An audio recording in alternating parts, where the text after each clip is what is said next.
Shalom, shalom.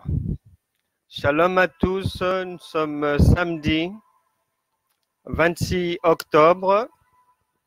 Vous pouvez entrer. Vous êtes les bienvenus dans Samedi Miracle. On se retrouve pour notre rendez-vous habituel. Shalom Marie-Jo. Shalom Makoko, Ketika. C'est Shabbat aujourd'hui. J'espère que tout le monde va bien. Et je me conforme de temps à autre aux coutumes juives qui nous sont chères. Et Jésus a dit qu'on pouvait aussi travailler pendant le Shabbat. Donc c'est pour ça que aujourd'hui encore, nous sommes là pour travailler, pour toujours exposer les vérités du Seigneur, les vérités bibliques. J'espère que ça va bien dans le sud. Didier, shalom, c'est Shabbat. Et donc, on va, pour aujourd'hui, le Seigneur nous instruit de poursuivre notre exploration de Marc, chapitre 16, verset 17, pour aller, hier, on a commencé par le bout du bout, mais nous n'avons pas épuisé le sujet. Et le Saint-Esprit tient à ce qu'on puisse épuiser le sujet de manière à ce que tout le monde puisse bien saisir la signification selon l'Éternel du miracle et quels sont les attributs du miracle, quel est l'environnement qui peut être favorable au miracle, qui a droit au miracle, comment devenir bénéficiaire d'un miracle, et le miracle est fait par qui, comment, où, quand. Mais donc, c'est ce que le Saint-Esprit voudrait que l'on puisse saisir, l'on puisse avaler toutes ces vitamines qui sont des dynamites. N'oubliez pas que cette puissance de Dieu, le Saint-Esprit en vous, est appelée dynamis. Donc, c'est une puissance. Allons-y donc rapidement parce que nous courons toujours derrière le temps. Les bonnes choses, dommage, ne durent jamais, mais on ne se fatiguera jamais, on ne se lassera jamais jusqu'au retour de Jésus-Christ, même si c'est dans 1000 ans, nous aurons ce rendez-vous, nous nous retrouverons quotidiennement pour faire passer le message de Dieu afin que le salut soit disponible pour le plus grand nombre et que par ricochet, que les gens aient la délivrance et la guérison. Marc chapitre 16, verset 17. Qui va lire? Flore, tiens. Bonne lecture, Flore. Shalom à toi, bonne lecture. Alors, je t'aide dans cette lecture. Donc, un seul verset, Marc chapitre 16, verset 17. Voici les miracles qui accompagneront ceux qui auront cru. Hier, le Saint-Esprit a voulu qu'on aille d'abord explorer ce qu'il entendait par croire, conjugué au passé composé. Donc, on en a ressorti certaines choses. Et nous allons maintenant revenir. Je vous avais dit hier qu'il y avait de fortes chances qu'on revienne, que le Saint-Esprit nous fasse revenir au miracle, à l'accompagnement et aux gens qui ont cru. Et pour aujourd'hui, on va s'arrêter sur les miracles pour aller ressortir, bénéficier du contenu qui se cache derrière le mot miracle, et puis afin d'être vraiment un bénéficiaire authentique à part entière des véritables miracles de Dieu. Le miracle, ce matin, j'ai vu le Larousse, ce qu'il en dit. Et j'étais très surpris, étonné, content, joyeux de constater qu'un dictionnaire a parlé, a défini le miracle comme étant une intervention extraordinaire, mais surtout divine. Donc voilà, même ceux qui ne connaissent pas Dieu, en fait, reconnaissent en fait qu'il est quelque part, même s'ils ne le connaissent pas.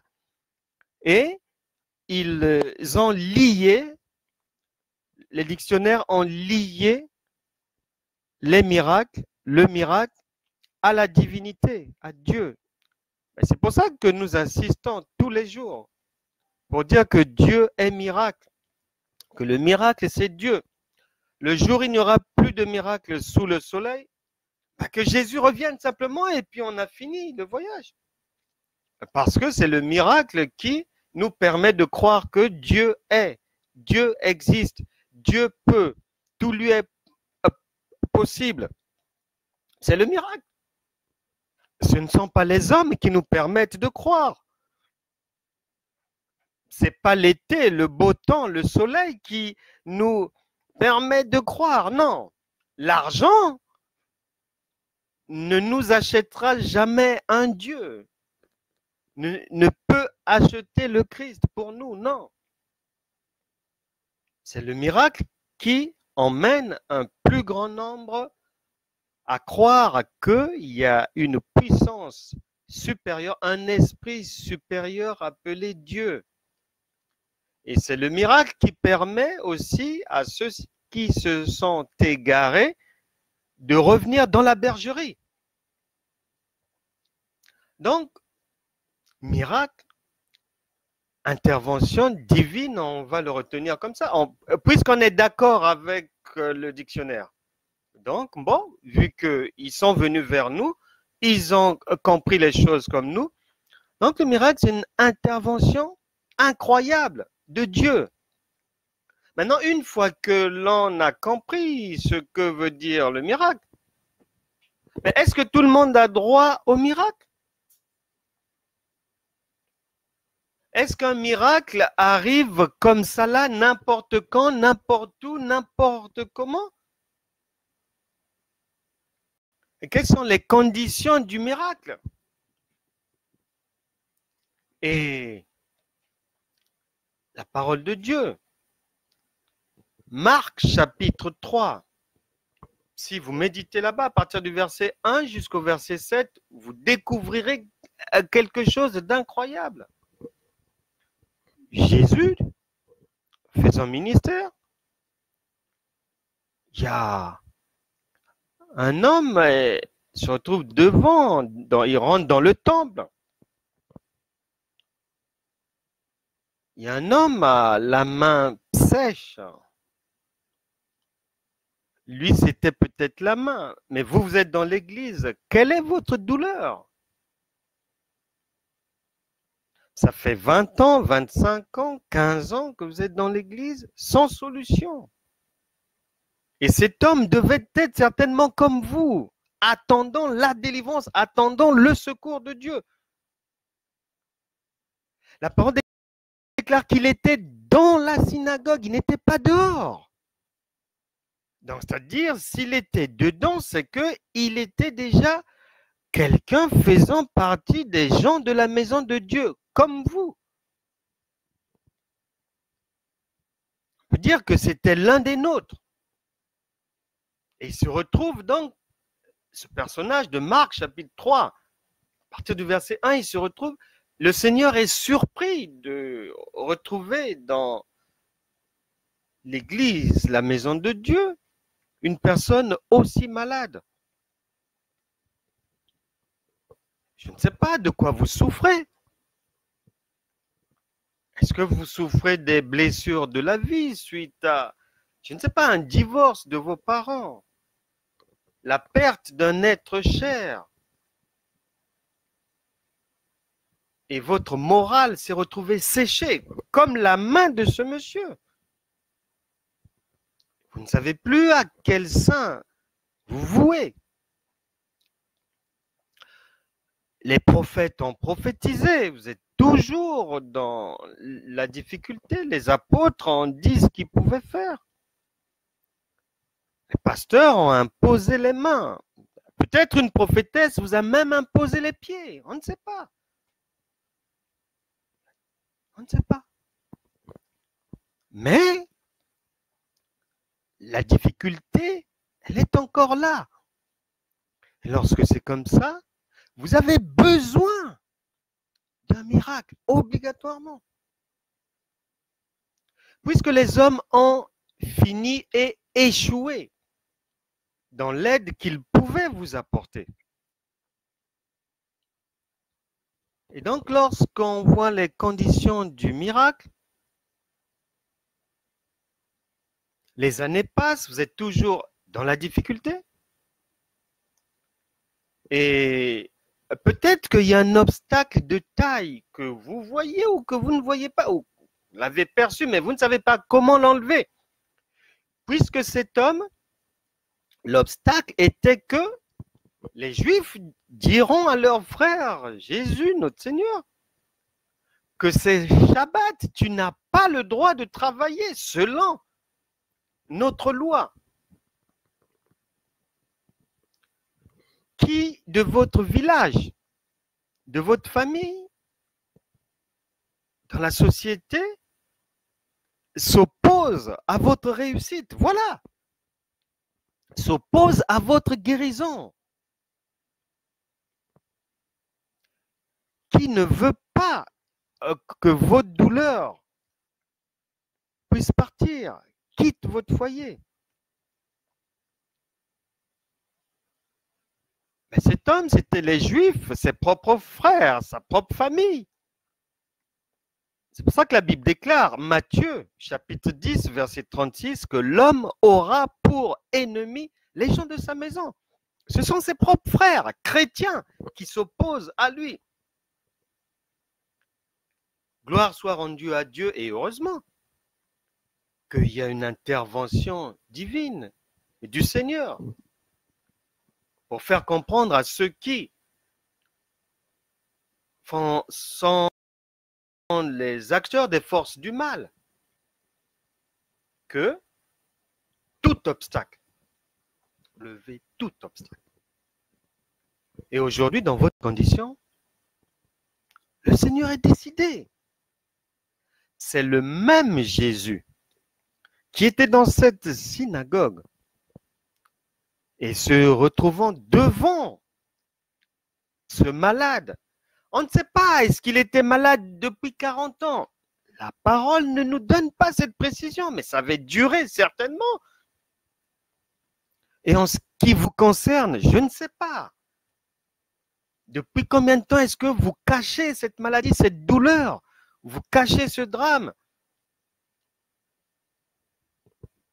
Est-ce que c'est un péché duquel vous n'arrivez pas à vous défaire? Mais ce n'est pas un problème, puisque le Seigneur a dit, si vous reculez là-bas dans l'Ancien Testament, quelque part, vous lirez que 6 fois le juste tombera, 7 fois je le relèverai. C'est le Seigneur qui vous le dit aujourd'hui. Le Saint-Esprit, il est en vous. Il n'est pas là pour vous laisser dans la difficulté, non. Ce n'est pas l'identité du Dieu créateur que nous adorons en esprit et en vérité. Donc, il y a des conditions du miracle, favorables au miracle. Et ces conditions, il n'y a que Dieu qui peut les créer. Puisque la Bible déclare dans Daniel, là-bas, il est dit qu'il est le maître des temps et des circonstances. C'est lui qui tient votre destinée en main. C'est lui qui tient votre ménage en main. C'est lui qui tient vos finances en main. N'ayez pas peur. C'est Dieu qui crée les conditions du miraculeux.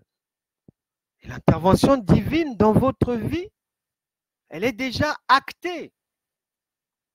Et quelqu'un me demandera, mais elle est actée où?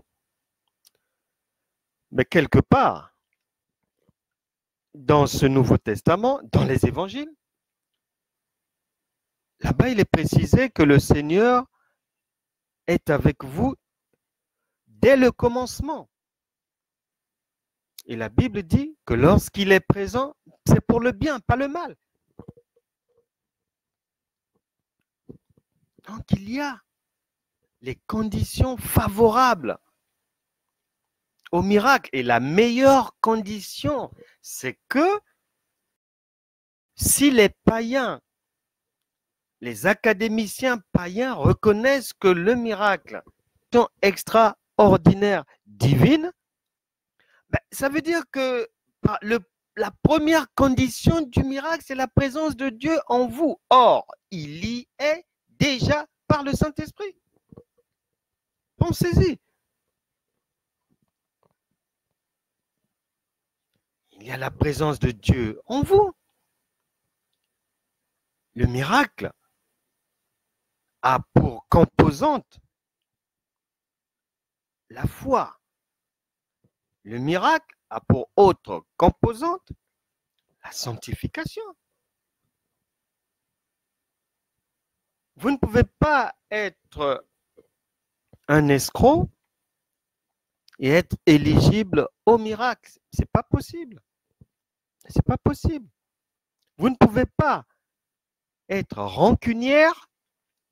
Ça fait 15 ans que vous avez enchaîné les gens dans votre cœur. Vous ne voulez pas les libérer. Et vous êtes dans l'église, chantant, louant. Alléluia, amen, amen.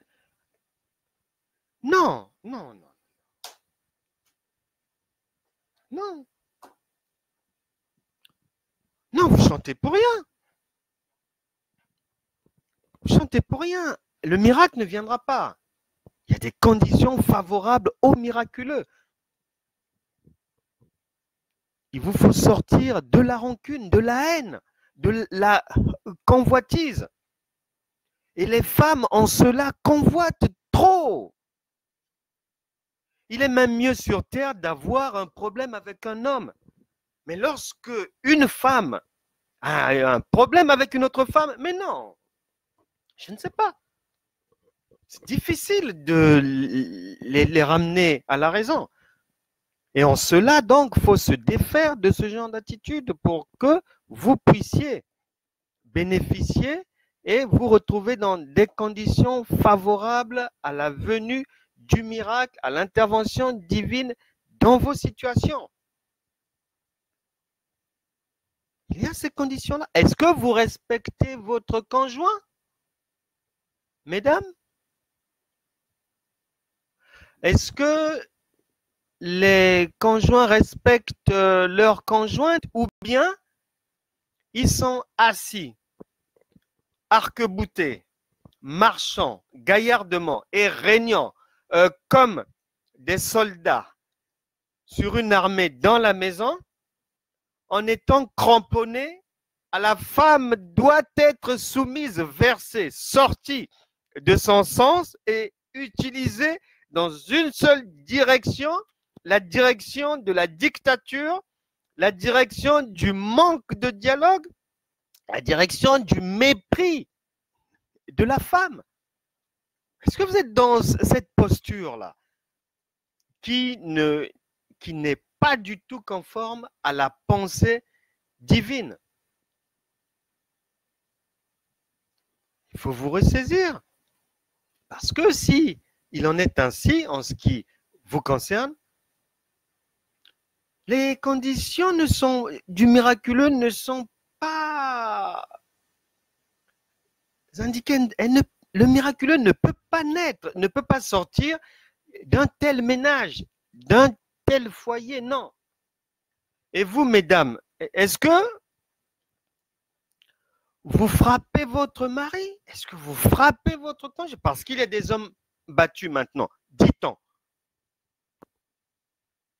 Et si c'est le cas, mais sachez que vous vous éloignez du miraculeux, vous vous éloignez de la solution, vous vous éloignez de Dieu, vous vous éloignez du secours divin. Et non seulement vous vous éloignez, mais il ne sommeille ni ne dort. Il voit tout ce que vous faites, le Seigneur, et il n'est pas content. Maintenant, lorsque vous êtes consciente, vous êtes conscient du fait que le miracle, il survient dans un environnement favorable qui doit correspondre à certains critères. Et après, vous en arrivez au questionnement suivant. Parce que la bonne nouvelle, elle se questionne. Et vous péchez beaucoup par la paresse, manque de questionnement. Vous avez remis votre destin entre les mains des autres, des anciens et autres. Non, la parole de Dieu, elle se questionne, elle se médite, elle se questionne. Parce que les choses de Dieu sont spirituelles, donc la compréhension doit être spirituelle. Si vous restez au niveau animal ou charnel, ça ne marchera pas. Les gens lisent vaille que prennent les paroles de Dieu, les balancent comme ça, pêle-mêle et tout, pensant que Dieu va être interpellé, que les anges vont avoir de la compassion du fait que vous balancez des paroles comme ça, vous reprenez des versets bibliques à tire-larigot de manière mécanique. Et non! Le royaume de Dieu, c'est pas carnaval. Non! Ça demande de l'engagement, un sérieux, une prise de conscience. C'est pas carnaval du tout. Ah non. Et j'ai en mémoire une assemblée, et je préfère vous donner le conseil. Si vous êtes dans le type d'assemblée chrétienne que je vais mentionner, je vous conseille de bien réfléchir et de prendre vos dispositions. J'ai en mémoire une assemblée chrétienne. Sur 1 heure de réunion ou 1 heure et demie, il y avait au moins 40 minutes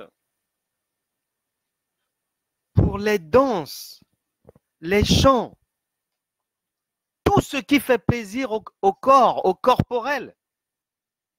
Les gens bougeaient dans tous les sens,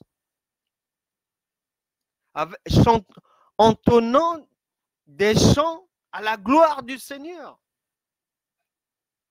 Et après 40 minutes,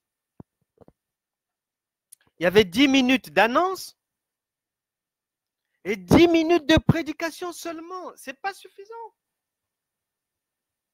Ce n'est pas suffisant. C'est pour ça qu'il vous faut méditer en profondeur la parole de Dieu. Et là, en ce qui nous concerne, notre interpellation du jour, Marc 16, 17, on est au niveau des miracles. Le questionnement suivant, c'est de savoir qui peut bénéficier du miracle. Romains chapitre 10, verset 13, répond.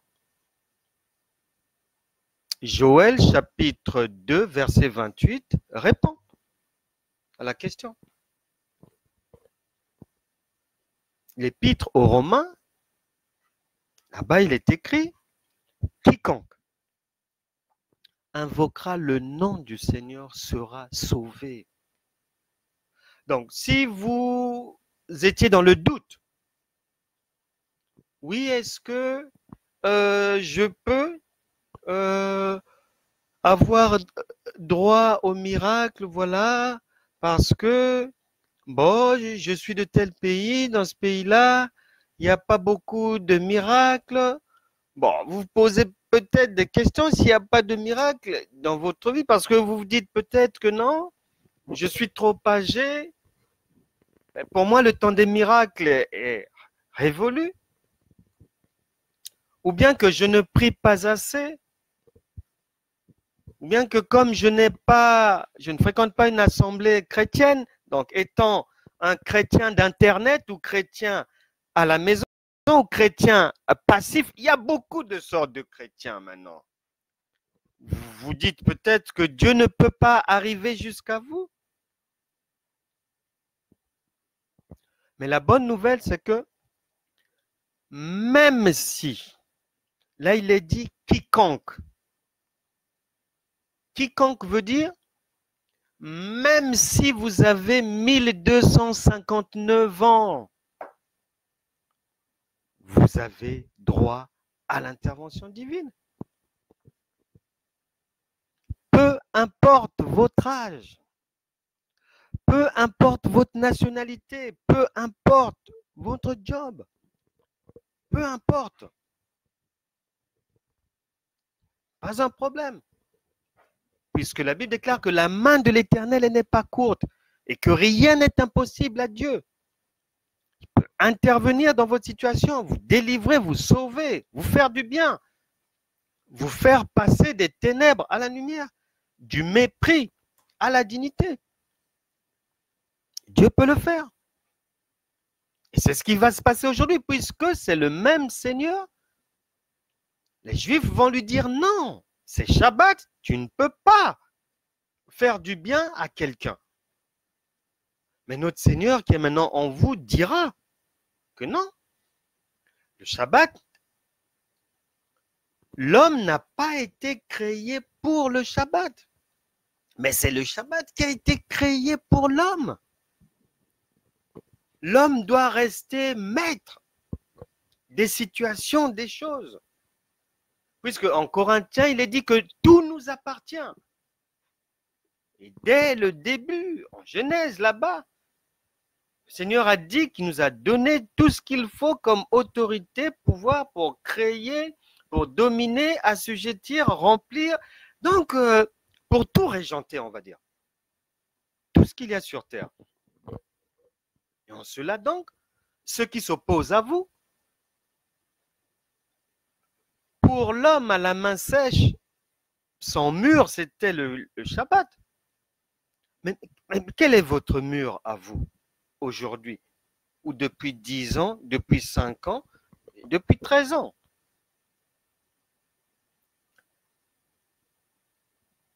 Est-ce que ceux qui vous en veulent vous persécutent encore jusqu'à présent? Mais aujourd'hui, puisque nous sommes, et que le Larousse dit que c'est une intervention divine, elle est extraordinaire. Et aujourd'hui, c'est pour vous. Puisque vous avez déjà ce qu'il faut, vous avez déjà le Saint-Esprit en vous. Donc, lorsque nous allons prier, il y aura juste à lui demander de faire quelque chose pour vous. Et on va y arriver. On va y arriver. On va y arriver. Maintenant, lorsque vous êtes convaincu que vous aussi, malgré vos origines, malgré ce que vous faites, malgré votre passé, même si vous avez été pécheur, pécheresse, il est dit quiconque. Donc même le pécheur, même le criminel, tout le monde. Et je peux même croire que si un chien veut, ben il peut aussi bénéficier d'un miracle de Dieu. Donc c'est pour tout le monde. Et une fois que vous êtes convaincu, une fois que vous avez changé votre manière de voir les choses, une fois que vous vous hissez au même niveau de pensée que Dieu, donc que le raisonnement au royaume de Dieu, à ce moment-là maintenant, vous pouvez vous poser la question, mais comment peut venir un miracle?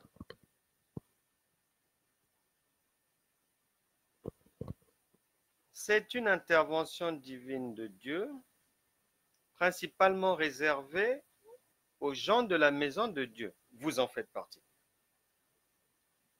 Vous répondez, vous vivez, vous vous comportez, vous marchez selon une atmosphère et un environnement propice au miracle. Donc, les conditions sont là.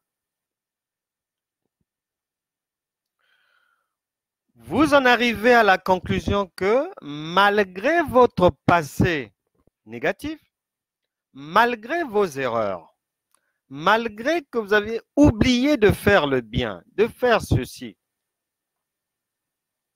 le Seigneur vous dit que non, pour vous, le miracle est possible. Donc, une fois que vous en êtes convaincu, vous passez à la 4e étape du questionnement en ce qui concerne les miracles. Et cette 4e question, c'est comment est-ce que le secours de Dieu arrivera jusqu'à moi? Et là, l'homme à la main sèche, lui, ça sera peut-être votre cas aussi, a expérimenté l'arrivée du secours de Dieu par les mains de Dieu lui-même. Jésus, qui est maintenant en vous par le Saint-Esprit, lui a demandé d'étendre sa main. Et aujourd'hui, le Saint-Esprit vous dit la même chose. Mais ça veut dire, prenez une posture prête à recevoir le secours de Dieu, prête à recevoir un miracle qui est déjà en route. Lui, on lui a demandé d'étendre sa main. Vous, on vous demande de faire quelque chose. Est-ce que c'est de demander pardon à quelqu'un? Pensez-y un peu. Il y a quelque chose que le Saint-Esprit actuellement est en train de vous demander de faire. Est-ce que vous étiez dans l'incrédulité? Déjà parce que les mois, les années sont passées et vous aviez mis une croix sur une possible intervention divine dans votre situation. Levez-vous, reconsidérez maintenant votre manière de penser parce que Dieu va agir. Et le Seigneur, comme il va le faire aujourd'hui pour vous, a intervenu lui-même, personnellement, miraculeusement, pour la guérison de ce malade, l'homme à la main sèche.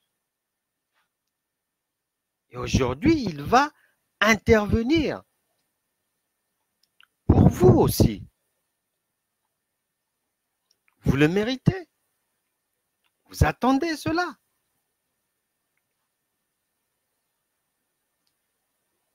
Et l'intervention divine,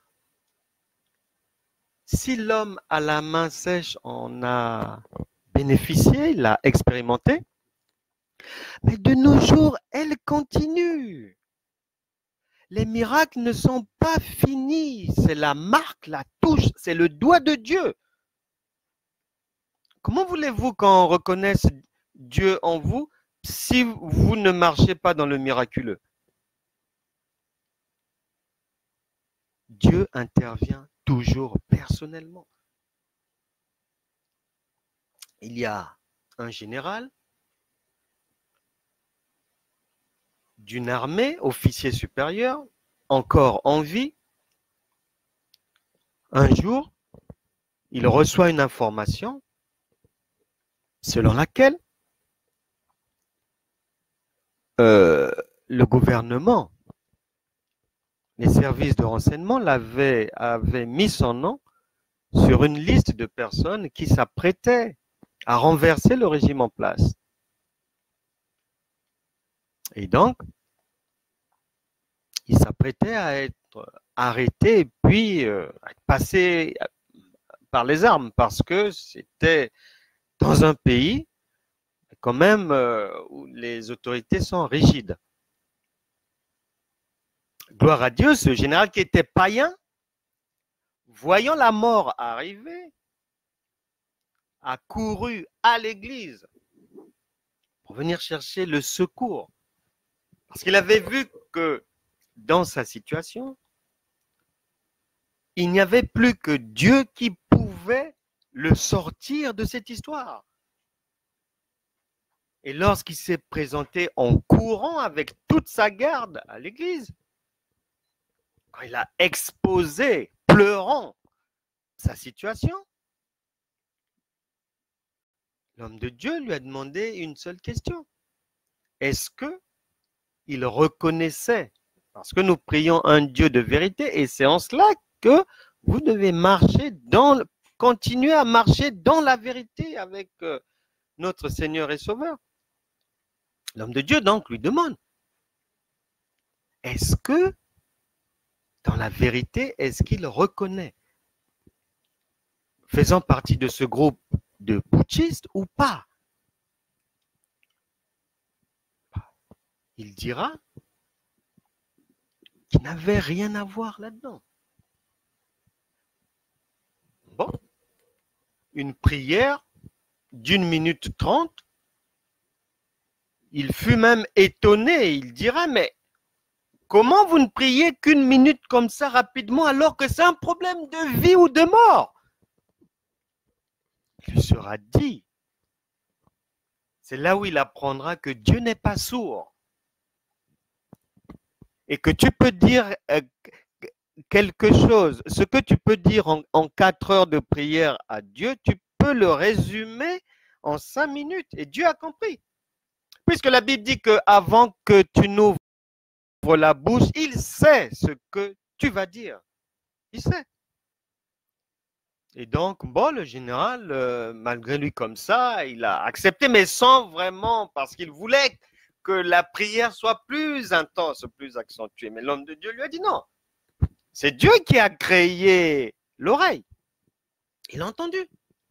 Nous n'avons pas besoin de crier, hurler, de sauter, si cela. Non, non, non, non. Tout le monde entend. Dieu a entendu. Les anges ont entendu. Tout le monde. La terre a pris acte. Le ciel a pris acte. Le soleil, tout le monde. Gloire soit rendue à Dieu. Et c'est cette intervention-là dont a bénéficié l'homme à la main sèche que le Seigneur s'apprête à faire dans ta vie. Lui-même. Puisque dans les jours qui ont suivi, à la grande surprise de ce général, pensant qu'il allait mourir, le chef de l'État l'a promu et l'a affecté à un autre poste plus important. Et ce jour-là, le général était venu remercier le Seigneur et reconnaître que Dieu était Dieu, puisque Dieu l'avait sorti de la fosse. Dieu l'avait sorti de la mort, puisqu'il disait lui-même que bien que vous me voyez là, je suis déjà mort. Mais Dieu lui a redonné la vie. Et c'est ce qu'il va faire aussi pour votre situation. Comment peut-on réceptionner un miracle? Par quel canal le miracle peut-il arriver? Il peut arriver par Dieu. Il peut arriver par un être humain, par une autorité. Quand je dis qu'il peut arriver par Dieu, c'est-à-dire que tout un chacun saura qu'il n'y a que Dieu qui a pu intervenir dans cette situation. Pour aller parler, par exemple, de nuit au chef de l'État et lui donner peut-être un songe dans lequel il a vu ce général lui faire du bien. Eh oui, notre Dieu est comme ça. Quand on lui emmène un problème, il solutionne. Il a plusieurs canaux pour intervenir, pour apporter le miracle. Croyez qu'il peut lui-même intervenir. Allez donner des instructions en votre faveur. Si vous pensez qu'on va aussi vous licencier, non, on ne vous licenciera pas. Vous ne perdrez pas ce boulot. On ne va pas vous saisir vos biens. Non, Dieu va intervenir. C'est ça le miracle. Et aussi vous venir en aide par vous-même. Le miracle peut venir par vous-même. Puisque vous avez le Saint-Esprit en vous qui est Dieu, donc le miracle peut jaillir de l'intérieur et non de l'extérieur. Et je garde en mémoire, au milieu des années 2000,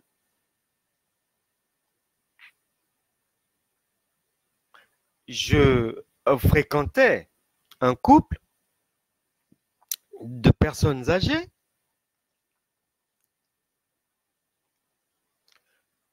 Le mari avait 83 ans, était dialysé. La femme aussi avait déjà atteint 80 balais. Et j'avais l'habitude d'échanger avec eux chez eux à Torcy, on échangeait.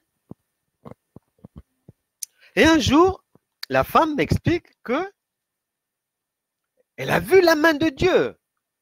Elle était hospitalisée à Toulouse. Et à Toulouse, sa santé ne s'améliorait pas. Et une nuit, alors qu'elle somnolait, elle a vraiment eu la sensation réelle que quelqu'un était rentré dans sa chambre et lui avait mis une piqûre. Et depuis qu'elle avait senti cela, sa santé s'était aggravée, dégradée. Le miracle de Dieu est venu à elle de quelle manière? Elle me dira ceci. Elle souffrait tellement. Elle ne pouvait ni prier, elle n'avait pas la force, ni lire, ni méditer la parole de Dieu. Elle était à bout. Et dans cette douleur-là, Dieu lui a donné une idée pour se sortir elle-même de cette situation par un miracle extraordinaire. Et Dieu vous donnera aussi une idée cette nuit. Elle a pris sa Bible, elle a reçu une pensée de Dieu et elle est partie arracher, me disait-elle, elle a arraché un passage biblique, la feuille d'un verset biblique sur la guérison divine. Elle a pris la feuille de sa Bible qu'elle avait déchirée et elle s'est frottée le corps à l'endroit où la seringue était rentrée et où ça avait enflé, où le mal s'était diffusé dans tout son corps et tout. Elle a gratté sur sa peau. Et c'est comme ça qu'à partir du lendemain, après avoir fait ça, sa santé s'est améliorée, sa santé s'est améliorée, sa santé s'est améliorée. Et elle est sortie de l'hôpital comme ça par un miracle extraordinaire. Répondant ainsi à la parole de Dieu qui dit, médecin, guéris-toi toi-même. Donc vous pouvez aussi être l'acteur de votre propre miracle. Méditez la parole, accrochez-vous au Seigneur, croyez. Donc Dieu peut le faire directement. Dieu peut venir à votre secours par vous-même. Que vous soyez acteur, co-ouvrier de votre miracle. C'est possible que ça soit un miracle financier, que ça soit dans le domaine de la santé, peu importe le domaine.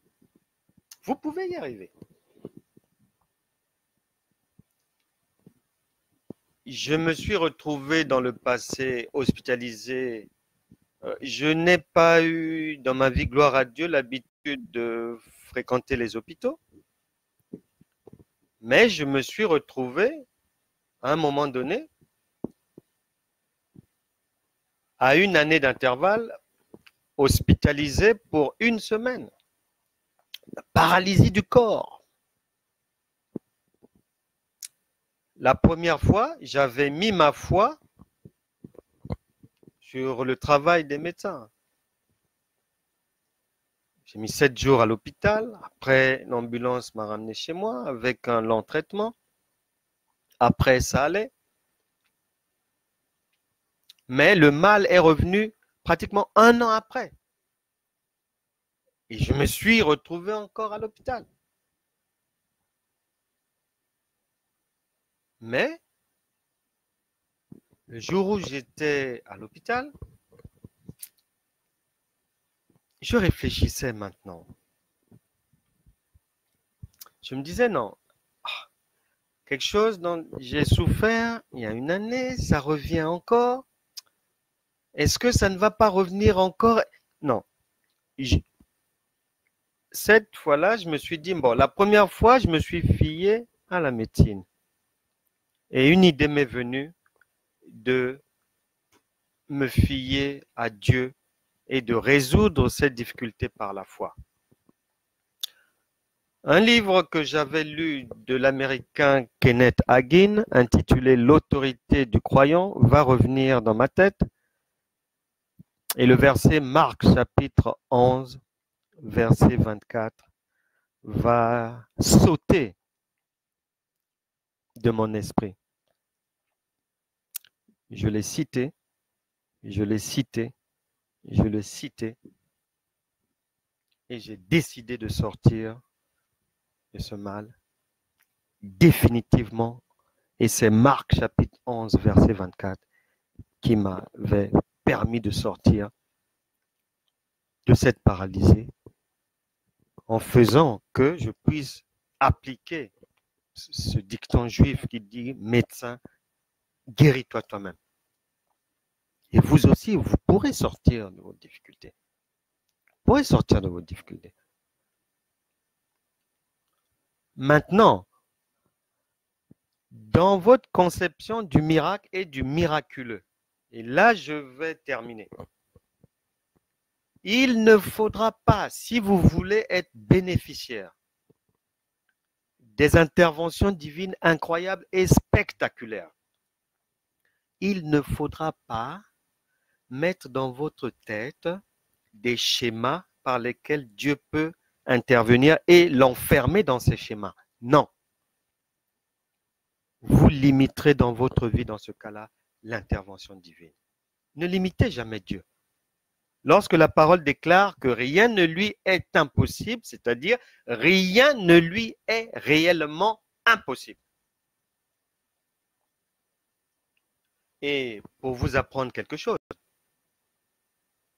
sachez qu'en matière des miracles, on vient de voir que Dieu peut intervenir lui-même pour vous. Dieu peut vous faire intervenir vous-même. On pouvait continuer, mais la montre me guette. Je suis obligé d'aller terminer. On peut continuer. Dieu peut intervenir par un homme de Dieu. Dieu peut vous venir en aide par une personne extérieure à votre famille, par un parent, par qui que ce soit, par un voisin, par des gens que vous ne connaissez pas. Il peut le faire. Mais lorsque la Bible dit que rien n'est impossible à Dieu, c'est vrai. Quelqu'un a eu son examen du baccalauréat. Il n'a pas les moyens à ce moment-là de financer ses études supérieures. Parce qu'il est orphelin depuis l'âge de 8 ans. Il a perdu ses 2 parents dans cette période-là. Donc, il a vécu avec sa tante toute sa vie. Et après, bon, il a eu son bac. Mais sa tante était dans le dénuement.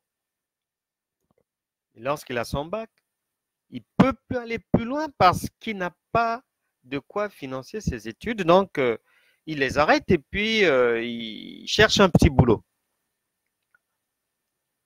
Rapidement après la rentrée universitaire, une dame qui le connaissait le croise dans la rue quelque part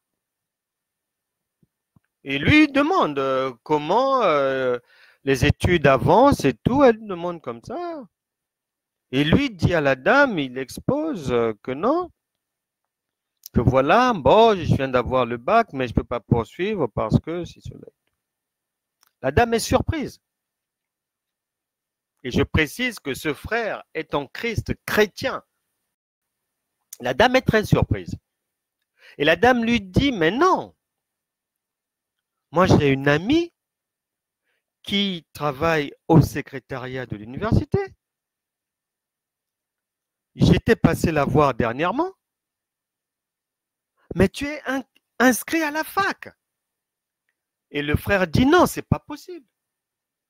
Puisque je n'ai pas pu me présenter au secrétariat pour payer les frais. Je suis dans la galère, je n'ai pas d'argent. La femme dit non. Je t'assure que tu es inscrit à la fac de droit. Ben, sur ce, elle l'emmène, ils se rendent à la fac. Et là, le secrétariat va dire qu'un monsieur répondant au nom du père de ce frère s'était présenté à la faculté et était venu payer les frais académiques de son fils. Et une personne avait reconnu le monsieur. Dans cette histoire incroyable, c'est le défunt père du frère, orphelin depuis l'âge de 8 ans, c'est le défunt père du frère que Dieu a utilisé, qui s'est présenté pour venir régler les frais académiques de son fils, et il est reparti. Et on ne l'a plus jamais revu encore. Dieu peut vous venir en aide, même à travers les morts. Prions le Seigneur. Seigneur, merci pour ta bonté. Je te bénis, je te glorifie en ce jour de Shabbat. Ta main n'est pas courte pour délivrer, pour guérir. Et je prie maintenant que tous ceux qui sont connectés, leurs familles, leurs parents, puissent être bénéficiaires d'un de tes miracles aujourd'hui au nom de Jésus. Que le Saint-Esprit visite tout le monde, visite tout un chacun dans tout domaine de vos activités, de votre vie. Que la main de l'Éternel puisse solutionner toutes vos difficultés. Si c'est l'opposition, que le feu de Dieu détruise vos ennemis. Que le feu de Dieu, s'ils sont des ennemis entêtés, des gens qui vous persécutent jour et nuit, qu'ils soient maintenant pourchassés par le feu de Dieu, au nom puissant de Jésus.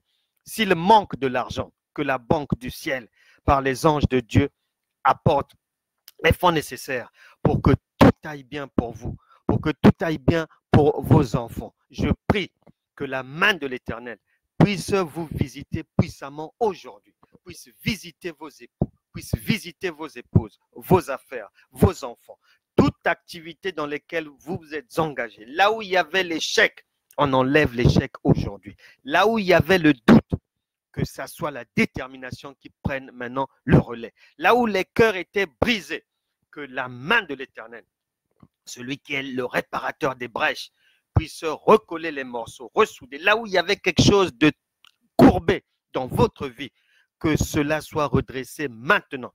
Que les anges de Dieu se mettent au travail, que la grâce de Dieu vous visite maintenant. En ce jour de Shabbat, soyez bénis. Nous nous retrouverons demain, dimanche 27 octobre 2019. Il sera 15 heures exactement lorsqu'on va se retrouver. Et si Jésus ne revient pas encore d'ici là, mais ça sera tous les jours jusqu'à son retour. Que Dieu vous bénisse. Je vous dis à demain à 15 heures. Au revoir.